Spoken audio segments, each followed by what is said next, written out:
Hello, Computer Science A folks. We are going to talk a little bit about 1.2.5, which is using non-void methods. So these are methods. A void method is a method that doesn't have to return anything. So that means non-void methods return something.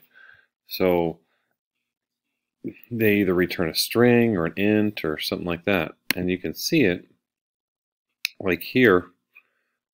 This is a constructor, right?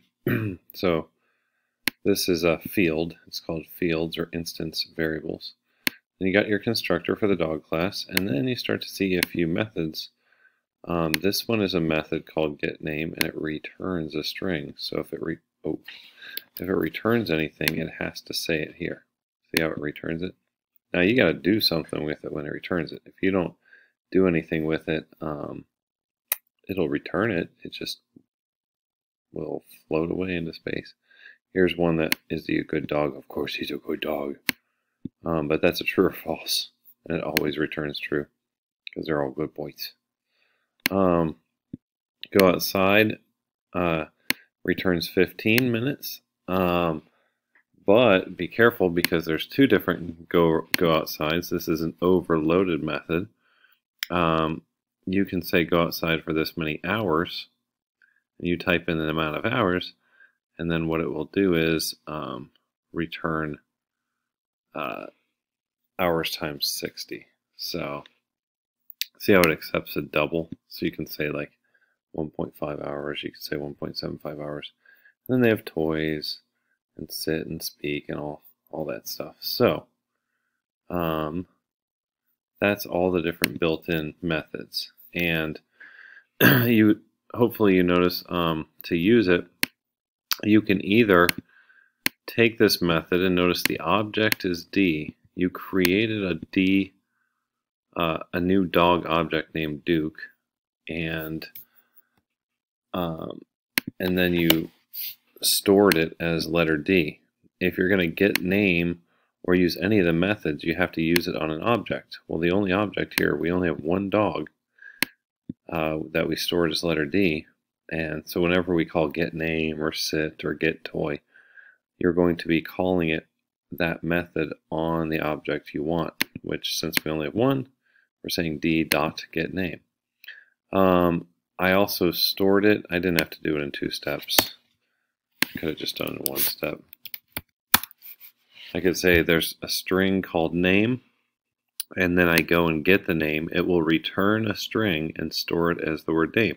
So when you see down here, when I use it, I'm using that name right here. So when I hit run, you can see it says Duke is my new dog. Well, how did it get that?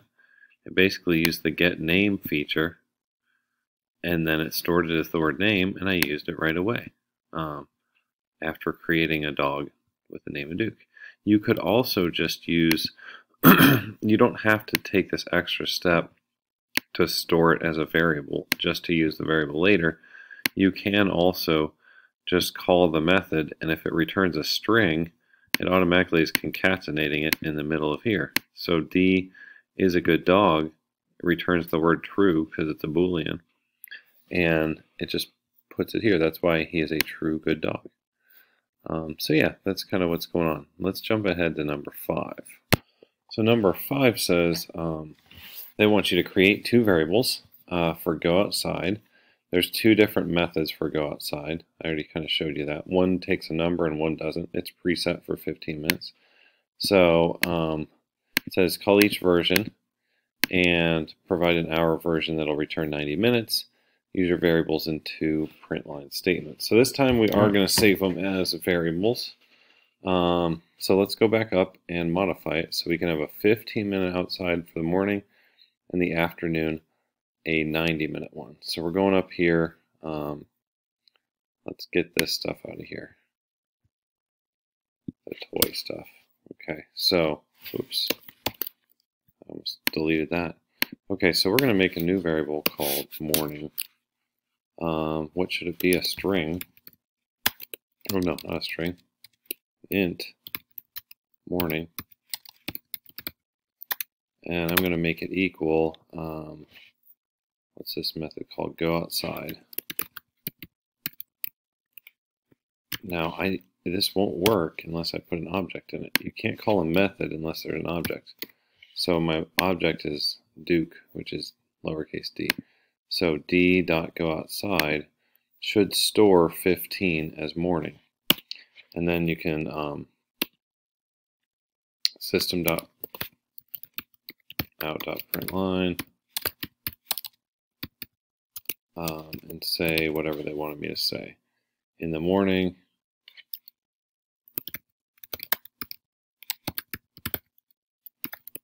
Duke, I guess I could use the name, right? d.getName.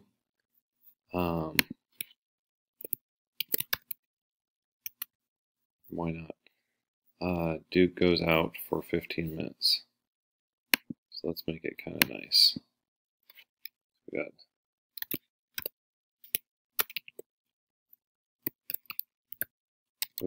Duke, that already is in the morning. Duke goes, should I put a space here, out for, and we'll do concatenate the morning.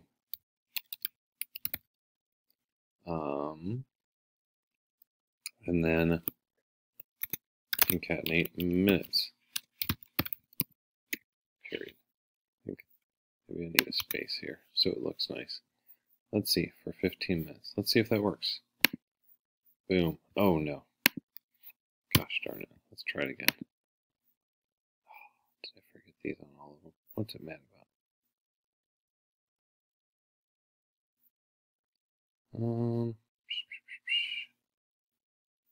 Let's see here. I'm not sure what that was. I just deleted it and pasted it back, and it seemed to work. So in the morning, Duke goes out for 15 minutes. The next time for evening, I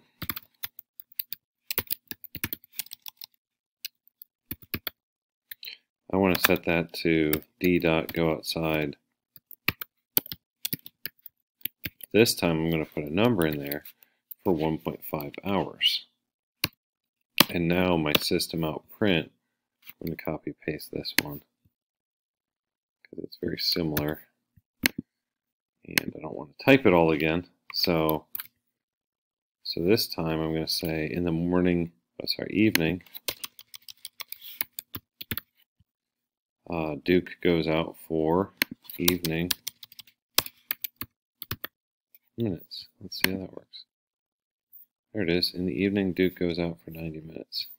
If I pull this aside, it looks like that, which I think is what they want me to look like. Okay. And it says sum the variables in another output statement. Duke spends 105 minutes outside a day. Okay. So on that, I already have two variables that are integers. So I can do another system dot println and say, what do we want to say? Duke spends, so we'll do d.getName. We'll use our methods. Let's move this back over. So Duke spends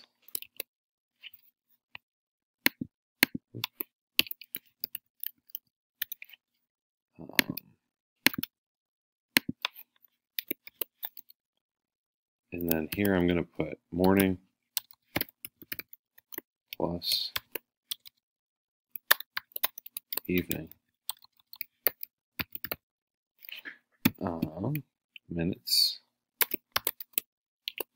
We're concatenating everything. Okay. Boom. And I think it says a day. Okay, minutes outside a day. Hopefully I didn't mess this one up. Exclamation point. Why not, right? Oh, I think I forgot my parentheses last time. I don't know. I'm going to try it again. Oh, good. It didn't error. Duke spends 105 minutes outside a day. Awesome. So that's number 5. Let me see if there's anything else here.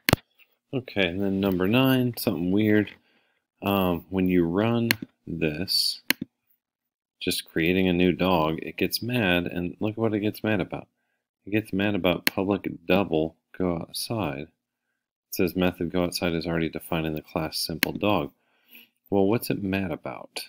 Once again, here's the field or instance variables. Here's a constructor for simple dog. It just takes a name. Here's go outside. Now look at this. Public int go outside. And then down here, public double go outside. It is mad about that. You can't overwrite. You can't overload this go outside thing like we did in the previous one because you're mixing return types. So it gets confused if you do one with an int and the other with a double. And there's basically two ways around this. You either have to commit to doing all ints, or you just change the name. So you could say go outside, precise, or something like that if you want a double one. But you can't have the same name and two different return types. That's not cool. What you are allowed to have is the same return type, and you can have different amount of parameters. You can have no parameters or some parameters, like up in number 5. It was totally cool with this. Look, here's go outside and go outside. This is overloaded. What it's not okay with is you switching return types. Anyway, there's that. One other question. I thought this was a good question. How could you have summed the return values in the two go outside methods using only one variable? You know how we added these up in here and got 115 minutes a day? Well, what I could have done was start like a int total variable, and I can set it equal to 0. So far the total is 0, right? And then as soon as you make, you let the, total time, as soon as you let the dog outside any time, like see how morning was created, you'd see total time plus equals morning. And then when you did the evening one, total time plus equals, that means you're adding it to the old total, evening. So as soon as every time you let them out, you do that. And then down here, instead of putting morning plus evening, you could just put total time. And then you'd only use one variable to be connecting it. Shoot, it's even excessive here. You could have said, right here, we could skip the middleman and just done copy, paste, this sort of thing. Get rid of the evening thing. Oh, I think I'll get mad about that. Oh, shoot. Yeah, I got mad about that. Anyway, I could have done this and just avoided making separate variables and just had total time and keep going. Probably shouldn't have done that where I erased it. Now it works. Still works with 105, as you can see. This total time. Anyway, that was a breakdown. Talk to you later, people.